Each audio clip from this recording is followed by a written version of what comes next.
On the evening of November 18th, in the quiet town of Iruku, inside a small church where people gathered to pray, terror arrived. Armed men stormed Christ Apostolic Church, Kako Kaisgun, opening fire during a live worship session. What happened next has shaken Kware State and raised serious questions about security, response, and why a community's repeated warnings were ignored. It was around 6 p.m. when the service began. Worshippers were praying, singing, some were live streaming the session. Then suddenly, gunshots, screaming, chaos. According to multiple reports, bandits invaded the church, killing between 2 and 3 worshippers on the spot. A local vigilante who confronted them was also shot and badly injured. Several worshippers were abducted, dragged into the forest before anyone could respond. Police later confirmed the killings. Residents described the moment as a nightmare happening in God's house. So far, no terrorist group has claimed responsibility. Officials are calling them armed bandits, but residents of Iruku say something more. They claim the attackers weren't unknown. For months, Iruku had been surrounded by suspicious movement within the forests. Strange faces, unexplained noises at night, threats, warnings. Community leaders said they reported this several times, but no meaningful action was taken.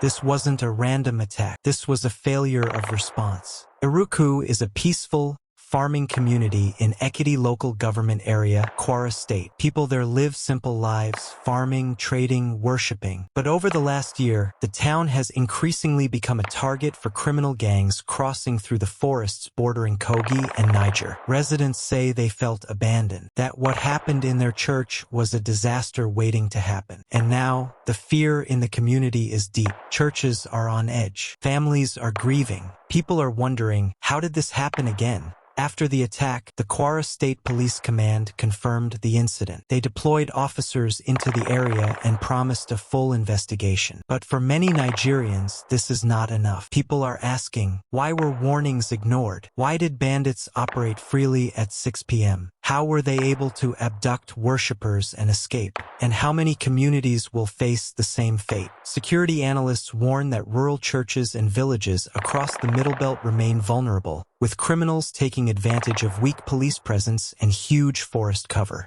The Iruku church attack is not just a Kware story, it is a Nigerian story. A story of rural communities living in fear. A story of criminals moving freely across states. A story of worshippers killed while praying for peace. A story that forces us to ask, where is Nigeria truly safe? Until those abducted are rescued, until communities receive real protection, and until the root of these attacks is confronted, Iruku will remain a symbol of a larger national problem. May the victims rest in peace. May the abducted return safely, and may this tragedy finally push Nigeria to take community security seriously. This is the story of the Kware church attack. Thank you for watching. Please follow Lausana Vault on Facebook, TikTok, Instagram, and subscribe on YouTube for more interesting stories.